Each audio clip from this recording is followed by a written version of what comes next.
일주일 동안 잘 지내셨죠? 예, 잘 지내셔야 됩니다. 마음 자전거도 잘 타셨죠? 제 손에 책이 있는데 따끈따끈한 신간입니다. 종로 5가에 있는 그 서울부화당 재산 손흥도 원장님께서 책을 쓰셨는데 보이실지 모르겠는데 건강박수 25예요. 25가지 박수 치는 법을 한의학과 연결해서 얼마나 박수가 몸에 좋은지를 써놓으신 책이에요. 제가 법회 때마다 한 1분이면 되니까 하나씩 소개시켜 드리려고 그래요. 첫 번째 박수는 우리 제사님께서 합장박수라고 표현하셨는데, 합장하면 이렇게 가지런히 하잖아요. 박수 칠 때는 약간 틀어서 손바닥만 마주하고 평소에 가장 크게 박수 치는 그 방식대로 박수를 치시는 건데, 자, 한 10번만 쳐볼까요?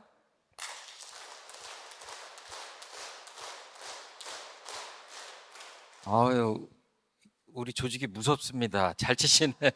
박자까지 맞추셔서. 여기 어떻게 써 있냐면, 혈액순환 장애로 인한 손발 저림이나 신경통에 효과적이다. 전신의 혈액순환 개선, 수족냉증, 피부질환 치료, 손발 저림, 신경통, 뇌신경 자극과 뇌의 혈류 이동에도 도움을 준다. 두 개 더 있는데 시간상 생략합니다. 다시 한번 한 10번만 다시 한번 쳐볼까요? 네, 감사합니다. 이제 박수 아끼지 마시고 혼자 심심하시면 치시고, 제가 이 책은 단장님들한테 하나씩 선물 드릴 거예요. 단장님들 단회하실 때 이 25가지 박수를 하나씩 돌려가면서 하시면 좋겠다 싶습니다.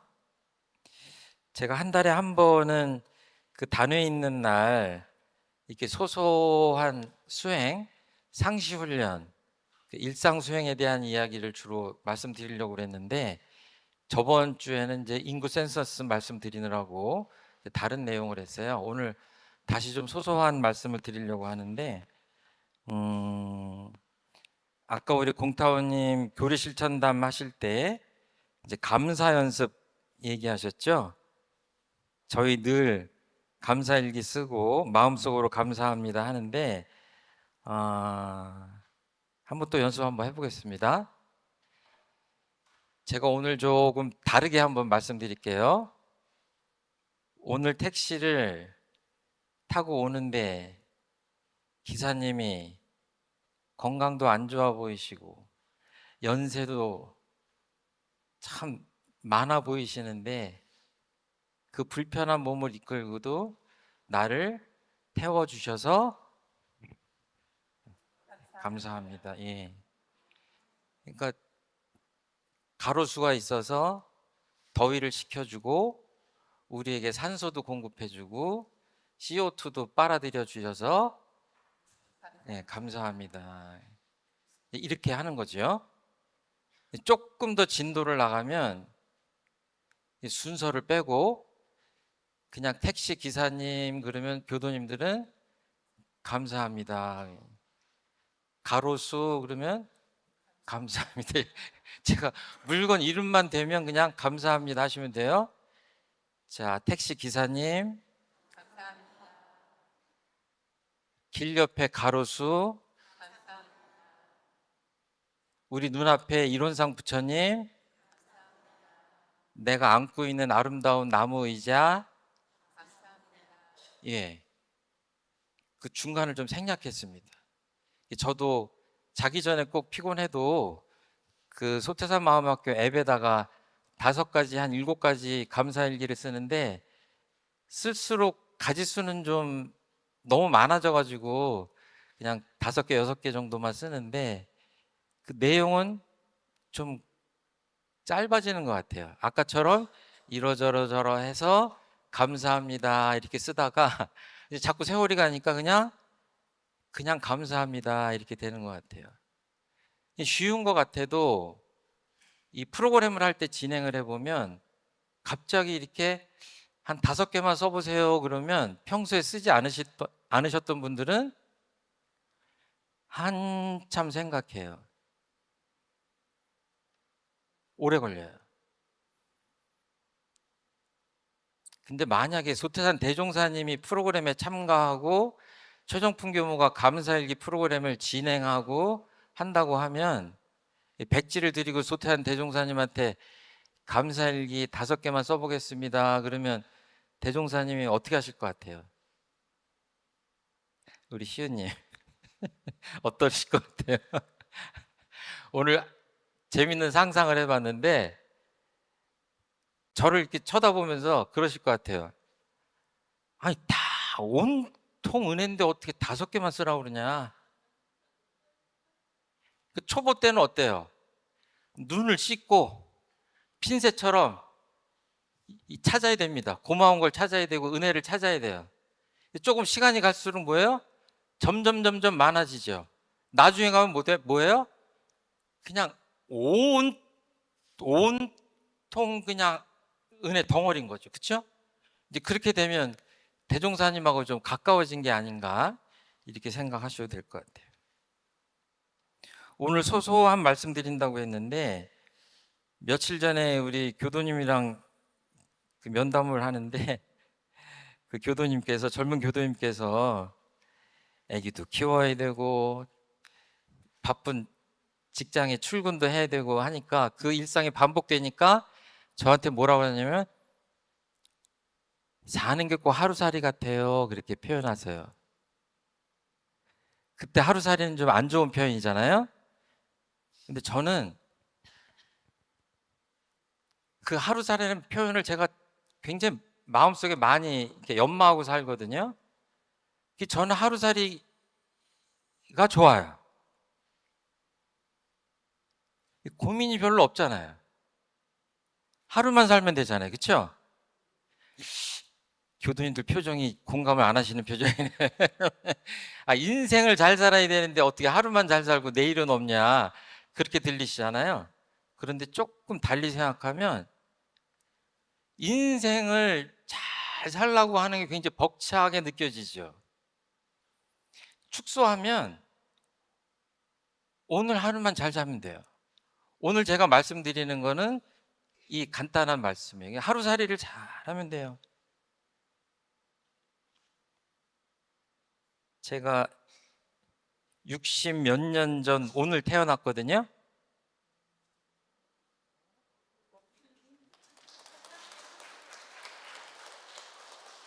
생일 선물, 생일 축하 박수예요? 전혀 생각 못 하시, 여러분들도 오늘 태어나셨거든요? 박수 한번.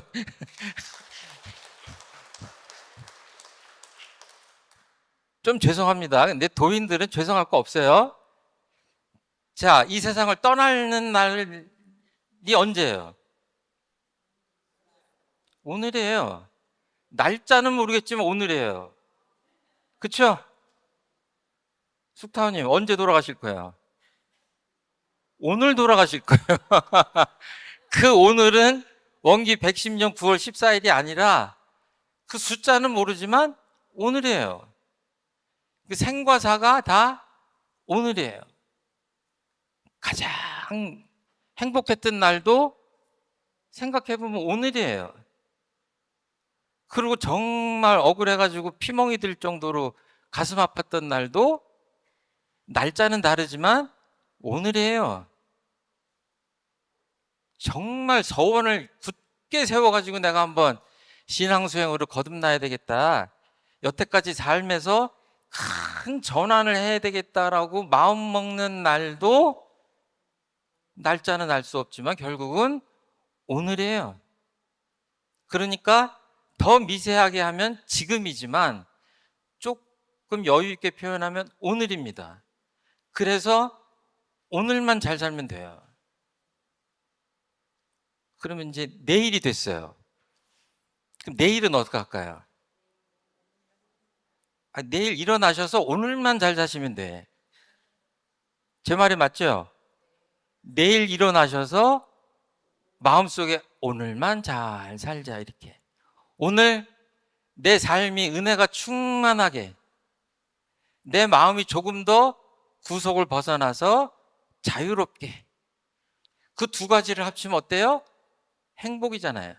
은혜롭고 마음에 자유로우면 행복한 거예요. 오늘, 그러니까 내일 행복하시면 돼요, 안 돼요? 그것도 좋긴 하지만 이왕이면 언제 행복하시면 좋아요? 오늘 행복하시면. 무시선법으로 얘기하면은 오늘 중에서도 지금 행복하시면 돼요. 그 영화 제목을 모르겠는데 무슨 쇼생크 탈출인가 기억은 안 나요. 천신만고 끝에 그 감옥에 갇힌 죄수가, 글쎄 뭐 기억은 안 나요. 그 숟가락으로 땅을 팠는지, 아무튼 뭐 오랜 세월 조마조마 하면서 그 땅을 파가지고 그 탈출을 했는데, 그 포스터가 지금도 생각이 나요. 그 젊은 분들 한번 그 포스터 한번 재현 좀 해보세요.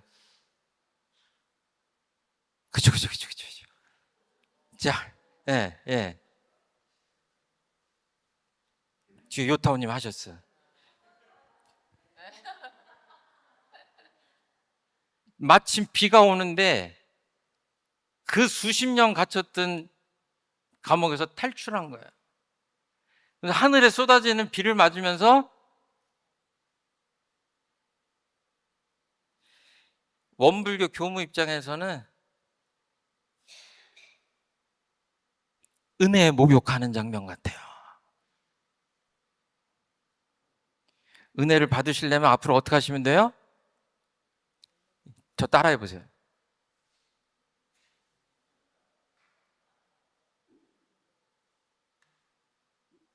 예수님도 이렇게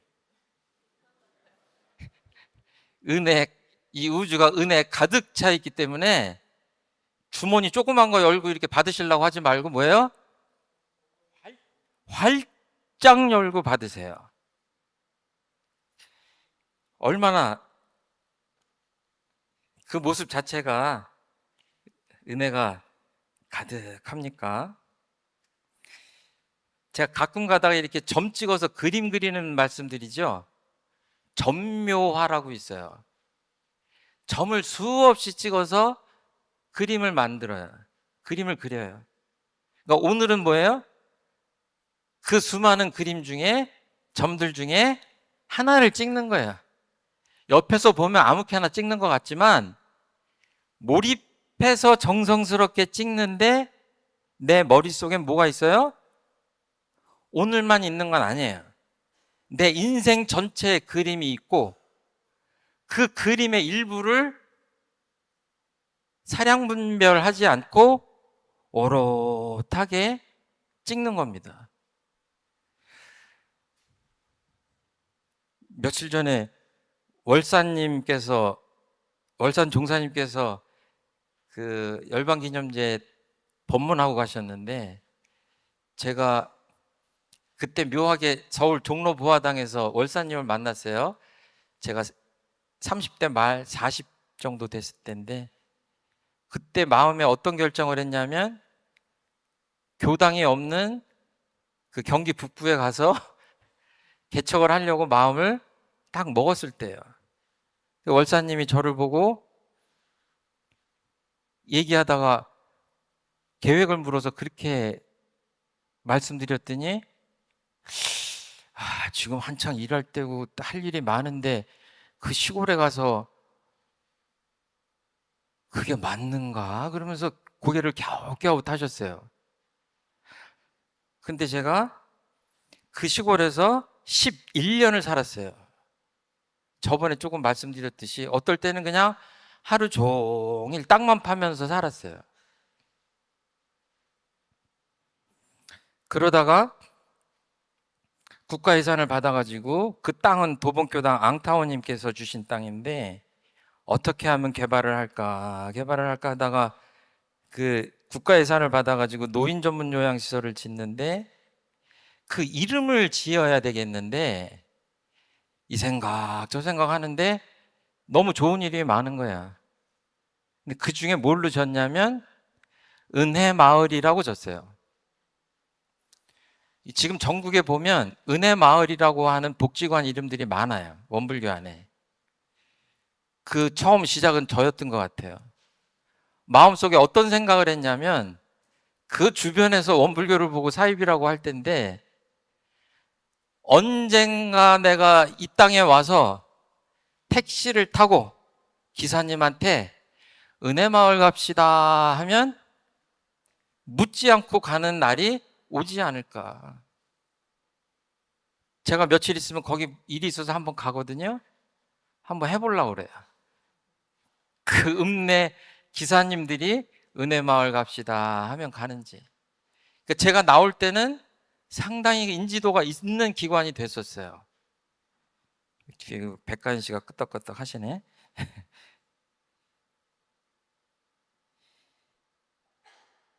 그렇지만 거기 갈 때 그런 일을 하려고 가지는 않았어요. 그냥 하루를 열심히 살 뿐이다 이렇게 하고 살았습니다. 저희들의 하루하루는 그 무엇과도 바꿀 수 없는 값진 하루다, 저는 그렇게 생각합니다. 대종사님께서 어리석은 사람은 한 생각나는 즉시로 초범월성의 큰 지혜를 얻으려 하나 그것은 크게 어긋난 생각이라 저 큰 바다의 물도 작은 방울물이 합하여 이룬 것이요 사냐의 대지도 작은 먼지에 합한 것이며 재불재성의 대과를 이룬 것도 형상 없고 보이지도 않는 마음 적공을 합하여 이룬 것이니 큰 공부에 뜻하고 큰 일을 착수한 사람은 먼저 마땅히 작은 일부터 공을 쌓기 시작해야 되나니라. 작은 이야기를 드리려고 왔어요. 소태산 대종사님 법명이 법호가 뭐죠? 질문에 답이 있네, 그죠? 소태산 대종사님 법호가 뭐예요? 소태산이에요. 소자, 태자, 산자. 그 소자가 무슨 소자예요? 이 작을 소자에다가 이렇게 해가지고 이 젊을 소라고 적을 소라고 하기도 해요. 그 스승님들께서 그렇게 해석한 것도 있지만 저도 그렇게 생각하는데 더 작을 수 없이 작은 것을 표현하시려고 소자 밑에다 이렇게 하신 게 아닌가 하는 추측을 합니다. 이 세상에 남자들은 좀 덜렁덜렁하고 여자분들은 좀 주밀하다고 그러죠. 교전에도 주밀하다고 표현되어 있는데 이 세상에 어떤 주밀한 여자보다도 저는 소태산 대종사님께서 더 주밀하다고 생각해요. 요즘 말로 하면 디테일에 그 누구보다 지구상의 누구보다도 강하신 분이 소태산 대종사님입니다. 근데 그 다음에 뭐죠? 대자죠. 그거 점 하나 찍었죠. 크기로 하면 그 누구보다도 큰 분이 대종사님이다. 저는 그렇게 생각을 합니다. 작은 것이 작은 게 아니죠.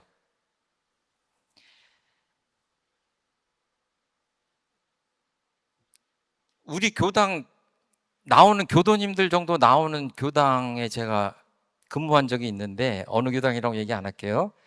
거기 원로 정말 창립주 같은 80 넘으신 원로 교도님 두 분이 정말 자녀 농사도 잘 지시고 걱정거리가 아무것도 없는 것 같아. 늘 은혜가 가득하게 사셔요. 건강하시고 정말 흠잡을 데 없으셔. 그런데 그 할머니 교도님이 그 할아버지 교도님하고 저를 찾아와가지고 상담할 게 있다는 거예요. 그래서 마음속으로 뭐 근심이 없는데 무슨 말씀을 하시려냐 그랬더니 글쎄 이 양반이 맨날 칫솔질을 하는데 거품이 거울에 튀어가지고 더러워가지고 내가 맨날 괴롭다고. 그게 상담 주제였어요. 그 대답 한번 해보시죠. 어떻게 해야 돼요? 아, 무슨 교리, 거창한 줄 알았더니, 죄송합니다. 그 60대, 70대, 80대 어르신들, 남자분들 중에 오늘 가서 칫솔질 하시면서 어때요? 한번 보세요. 튀는가, 안 튀는가. 그 할머니 교도님이 그것 때문에 죽겠다는 거예요. 야, 대답하기 너무 어려웠어요. 해결책을. 근데 며칠 있다가 제가 알려드릴게요. 그럴 수 없으니까 뭐예요? 그 사이에서 3대력을 총동원해가지고 제가 할머니 교도님 편 들으면 이 할아버지 교도님이 섭섭하실 것 같고, 할아버지 편 들면 할머니가 섭섭하실 것 같아요. 지금도 제가 답을 못 찾았어요. 어떻게 해야 되는 거예요? 제가 뭐라고 그랬냐면, 먼사님 그러면서 절충안을 냈어요. 조금 거울에서 떨어져서 해보세요. 제가 그 상담 이후로는 칫솔질 할 때마다 그분들 생각이 나요.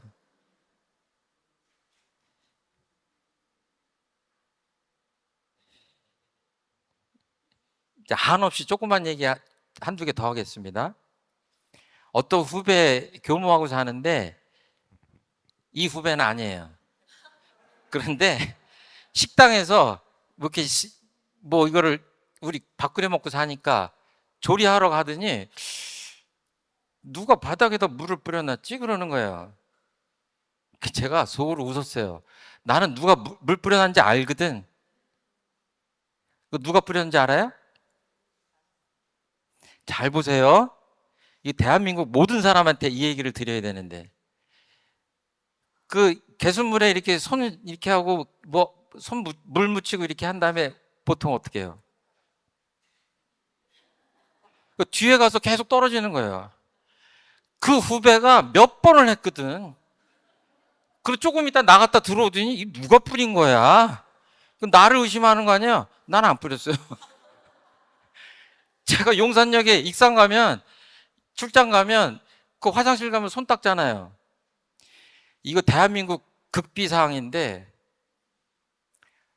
남자들 거의 손수건 안 갖고 다닙니다. 대충 닦아요. 그리고 어떻게 해요? 손 씻은 다음에, 그러니까 앞에 그러고 있으면 뭐예요? 뒤에 서 계시면 안 돼. 비켜 있어야 돼. 그죠? 그 물 맞으니까. 그럼 최종품 교무 어떻게 하는지 궁금하시죠? 이렇게 해요. 저 따라해 보세요. 자, 따라해 보세요. 저 양손 들으시고, 자, 이렇게 했다가 앞으로 뭐예요? 오늘부터 이렇게 하시오. 이렇게. 이렇게.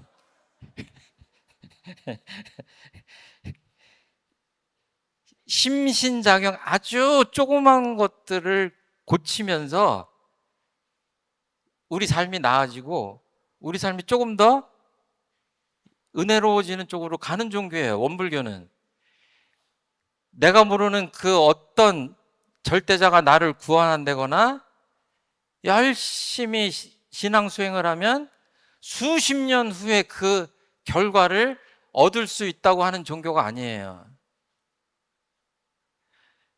제가 샤워하러 들어갔다가 나왔다가 다시 들어갔어요. 샤워할 때는 양말을 벗고 들어가고 다시 들어갔을 때는 양말을 신고 들어갔어요. 그랬더니 제 양말이 젖는 거예요. 내 실내화에 누가 물을 뿌려놓은 거예요. 근데 내 방에 사는 사람은 나밖에 없어. 누가 뿌린 거예요? 내가 뿌린 거죠.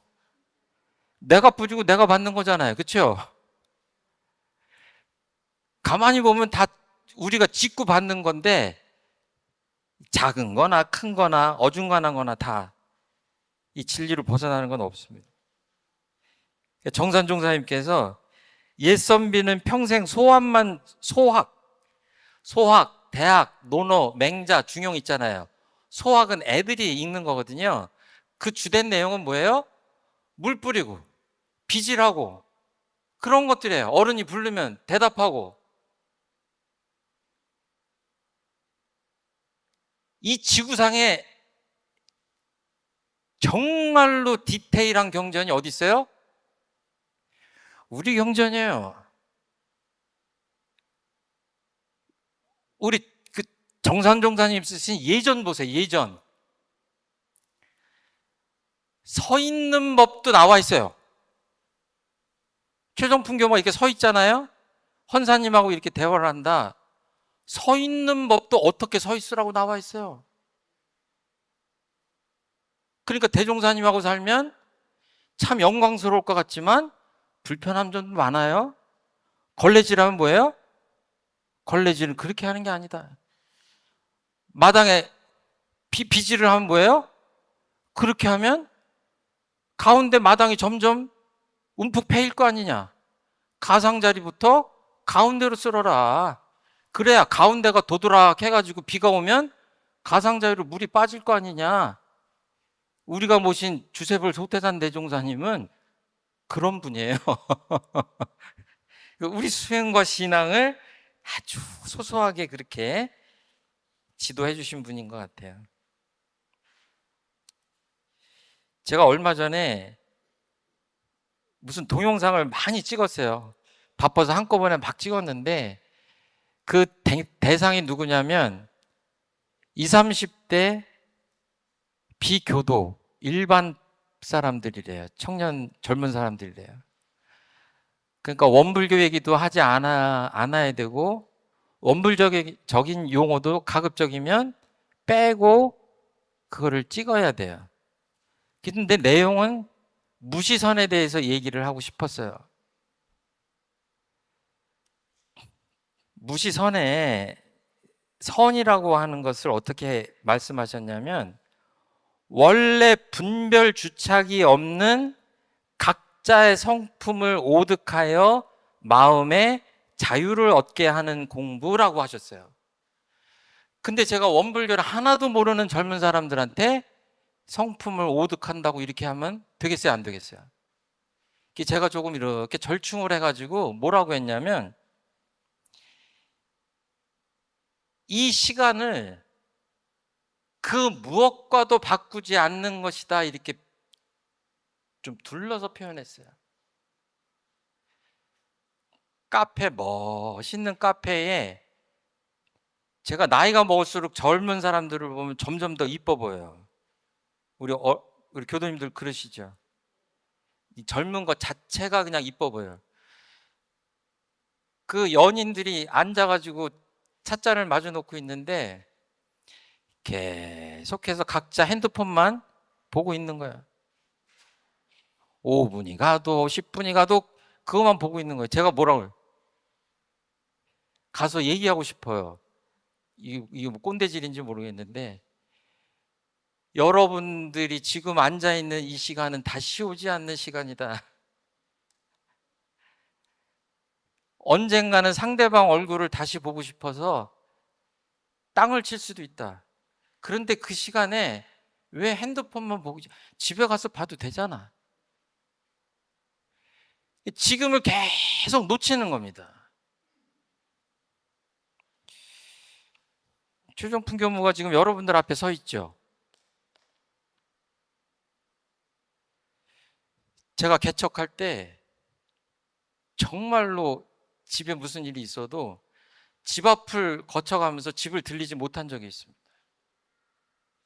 제가 집을 들리고 싶지 않은 것이 아니라 정말로 중요한 공사가 있기 때문에 집에 들릴 수 없었어요. 제가 여러분들 앞에 서 있는 것도 할 수 있는, 지금 이 시간에 할 수 있는 100가지, 1000가지를 포기하고 이 자리에 서 있는 겁니다.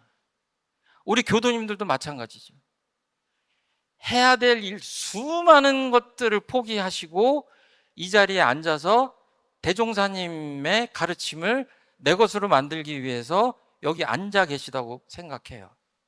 그러니까 우리 삶은 뭐예요? 내가 지금 하고 있는 이 일이 그 무엇과도 바꿀 수 없는 일일 때 그 일이 맞는 일이다, 저는 그렇게 생각합니다. 아프고 힘들고 정말 일할 수 없다고 느끼는 그 아버지들이 출근을 하잖아요.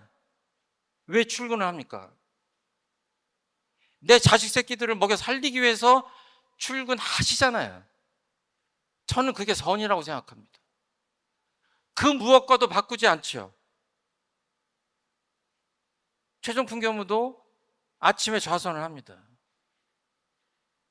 법회가 있지만 새벽에는 1시간 이상 앉아 있습니다. 앉으면 무슨 생각이 떠올라요? 오늘 법회 때 무슨 말씀을 더 잘 드리지? 하는 생각이 본능적으로 떠올라요. 그 좌선 시간에 그 생각을 하는 게 맞아요? 안 하는 게 맞아요? 안 하는 게 맞아요. 치열하게 그 생각을 안 합니다. 하지 말자. 단전에도 집중하고. 우리가 이 한순간 한순간 또 오늘 하루를 정말 그 무엇과도 바꾸지 않는 가치로운 시간으로 쓰면 저는 그것이 대종사님이 바라는 거고 부처님들께서 바라는 거고 무시선, 생활시 불법, 불법시 생활 이 수많은 가르침을 실천하는 길이라고 생각을 합니다.